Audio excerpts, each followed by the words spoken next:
Assalamualaikum warahmatullahi wabarakatuh. Nama saya Raden Haryatama Astro. Saya dari kelas 11 MIPA 1, nomor absen 28, SMA Negeri 22 Jakarta. Kali ini saya akan mempresentasikan tentang peristiwa sejarah, yaitu Perang Banjar. Perang Banjar merupakan perang untuk melawan kolonial Belanda yang dimulai pada tahun 1859 hingga 1906. Perang ini termasuk dalam masa penjajahan Belanda di Indonesia. Nama lainnya adalah Perang Kalimantan Selatan atau Perang Banjar Barito karena letaknya Kesultanan Banjar. Wilayah perang ini meliputi Kalimantan Selatan dan Tengah. Konflik ini dimulai ketika Belanda memonopoli perdagangan Kesultanan Banjar. Ternyata Belanda menginginkan hal lebih, yaitu ikut campur dalam urusan kerajaan yang tentu membuat situasi kerajaan bertambah kalut. Perang ini berakhir dengan kemenangan Belanda. Kedatangan Belanda di tanah Banjar yaitu pada abad ke-16. Belanda atas nama East United India Company sudah datang dan menjalin kontrak di Pulau Kalimantan, tepatnya pada tahun 1606. Pada tahun 1635, kontrak pertama perdagangan lada ditandatangani bersama dengan Kesultanan Banjar. Beberapa dekade berikutnya sudah muncul peperangan kecil dan bentrokan senjata karena kontrak lada yang tidak dipenuhi. Yang paling serius adalah insiden pembunuhan 64 orang Belanda dan 21 orang Jepang di kota Waring pada tahun 1638. Pada abad ke-19, Herman Willem Daendels selaku gubernur Hindia Belanda memutuskan untuk meninggalkan Banjarmasin atas pertimbangan tidak ekonomis. Kemudian Inggris mengambil alih Kalimantan sebagai akibat dari Perang Napoleon pada tahun 1811. Namun pada Desember 1816, kewenangan Kalimantan kembali dari Inggris ke Belanda. Belanda menandatangani kontrak baru dengan Sultan. Lalu pada Januari 1817, bendera Sultan diganti dengan bendera Belanda. Perlahan, kekuasaan Sultan digantikan oleh Hindia Belanda. Di tahun-tahun berikutnya timbul pemberontakan kecil dan ada kontrak tidak adil yang ditandatangani. Sejarah Perang Banjar. Sultan Tahmidillah I memiliki 3 orang anak yang bisa menggantikan kedudukannya sebagai sultan, yaitu Pangeran Amir, Pangeran Abdullah, dan Pangeran Rahmat. Muncullah Pangeran Nata yang merupakan saudara Sultan Tahmidillah I. Antagonis ini membunuh Pangeran Abdullah dan Pangeran Rahmat atas bantuan Belanda. Hanya Pangeran Amir yang selamat.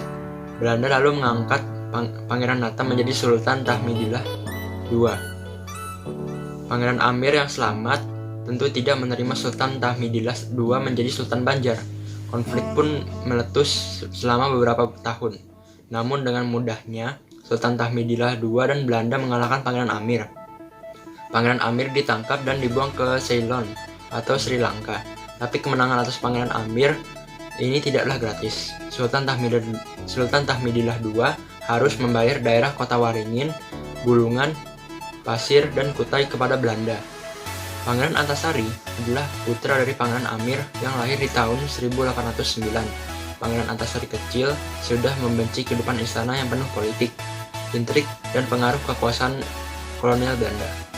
Dia lebih sering hidup di masyarakat biasa, bermain bersama rakyat biasa, bertani, dan berdagang serta mempelajari agama Islam dengan para ulama. Tak heran ia memiliki sifat yang terpuji dan menjadi pemimpin rakyat Kalimantan Selatan yang baik.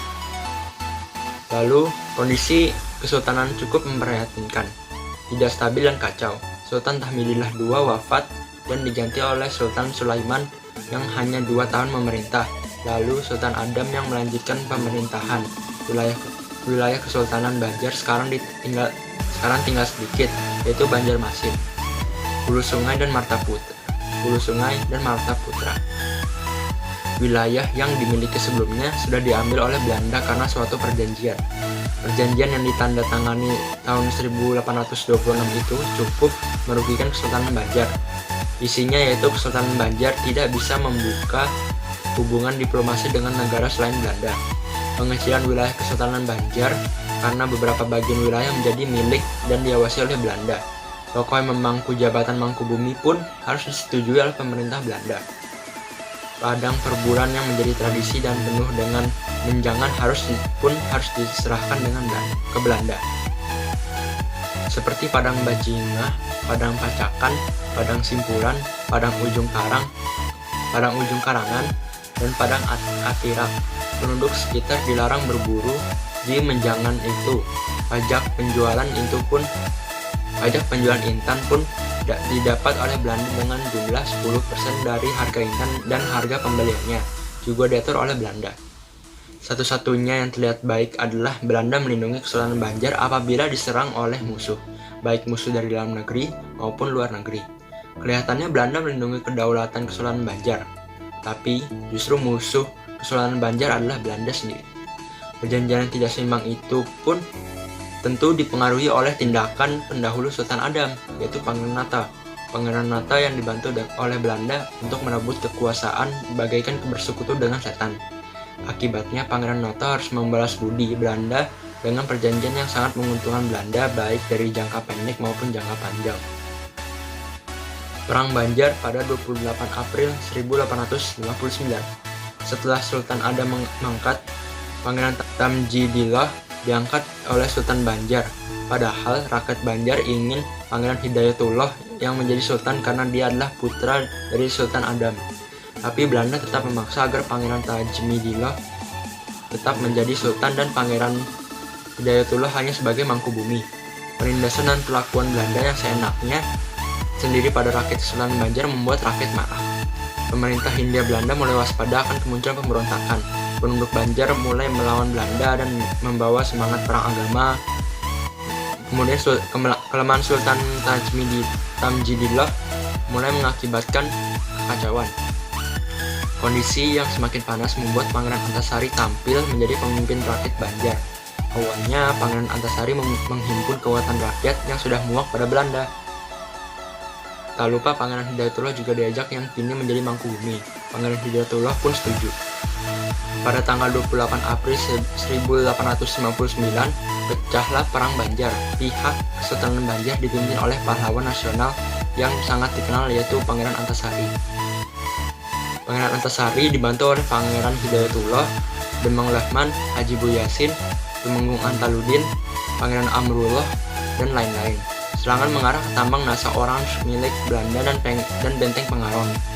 Sebagai reaksi, pemerintah Hindia Belanda melakukan intervensi dan mengutus Kolonel Augustus Johannes Anderson untuk mengambil ahli komando militer. Dia dibantu oleh Letnan Kolonel G.M. Verspijk. Setelah berhasil menguasai dua tempat tersebut, muncullah pertempuran di beberapa tempat lain. Pertempuran Benteng Tabanio di Agustus 1859, pertempuran Benteng Gunung Lawak pada September 1859, pertempuran Tumenggung Tayut pada Desember 1859, pertempuran Amawang pada Maret 1660, Tumenggung Surapati sukses merusak kapal Andros di Sungai Barito. Keberpihakan Pangeran Hidayatullah kepada rakyat semakin jelas dan menjadi anti-Belanda. Dia menolak tuntutan oleh Belanda agar menyerah, hingga akhirnya Belanda menghapus Kesultanan Banjar di Juni pada tahun 1860 dan memerintahkan seorang petinggi Belanda untuk memerintah Kesultanan Banjar. Perang semakin meluas setelah para kepala daerah dan para ulama juga bergabung dengan pemberontak. Mereka memperkuat tentara Pangeran Antasari dan Pangeran Hidayatullah melawan penjajah. Sayangnya pasukan pemberontak kalah oleh persenjataan Belanda yang begitu canggih dan modern. Setelah terus berperang hingga 3 tahun, Pangeran Hidayatullah menyerah kepada Belanda pada tahun 1661 dan dibuang ke daerah Cianjur.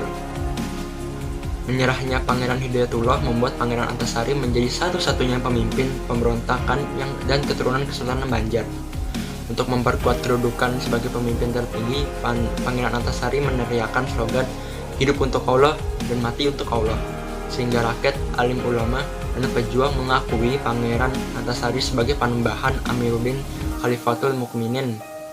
Pangeran Antasari tidak bisa menolak dan dia harus mengemban kedudukan yang dipercayakan rakyat dan kaum ulama sepenuhnya. Dia begitu tawakal pada Allah. Sekarang Pangeran Antasari bertugas sebagai kepala pemerintahan, komandan tertinggi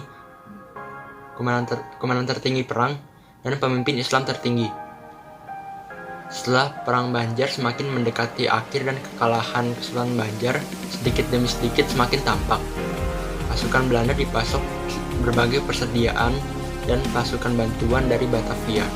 Karena terus terdesak, Pangeran Antasari memindahkan markas komando di Sungai Teweh. Dari sana, Pangeran Antasari dibantu oleh dua putranya seperti Gusti Muhammad Said dan Gusti Muhammad Seman. Selain itu, ia juga dibantu oleh Kiai Demang Lehman dan Tumenggung Surapati, tapi beberapa hari kemudian Pangeran Antasari wafat lalu dimakamkan di Hulu Teweh. Meski Pangeran Antasari sudah wafat, pemberontakan pada Belanda masih berlanjut. Sekarang dipimpin oleh dua putranya, tapi tetap saja perlawanan lemah karena perbedaan kekuatan yang signifikan. Di tahun-tahun akhir perang, Belanda berhasil menangkap dan membunuh beberapa tokoh perjuangan. Contohnya yang tertangkap seperti Tumenggung Aryapati dan Kiai Demang Lehman. Sedangkan yang gugur yaitu Tumenggung Mancanegara, Tumenggung Naro, Panglima Bukhari dan Rashid, dan menantu Pangeran Antasari yaitu Pangeran Perbatasi tertangkap di Belanda ketika bertempur di Kalimantan Timur pada tahun 1866. Dia diasingkan ke Tornado di Sulawesi Utara. Panglima Bakumpai juga tertangkap dan digantung pada tahun 1605 di Banjarmasin. Gusti Muhammad Seman juga wafat di pertempuran Baras Kuning di daerah Barito. Hasil akhir dengan kekalahan Kesultanan Banjar. Sejarah Perang Banjar selesai pada tahun 1606 yang ditandai dengan kekalahan Pangeran Antasari dan Kesultanan Banjarmasin. Korban di pihak Banjar lebih dari 6.000 jiwa. Sementara pihak kolonial kehilangan 3.000 hingga 5.000 orang dan 2 kapal uap yang tenggelam. Pasca perang ini, Belanda semakin menusukkan taring dan kukunya di tanah Kalimantan. Demikian presentasi saya tentang sejarah Perang Banjar.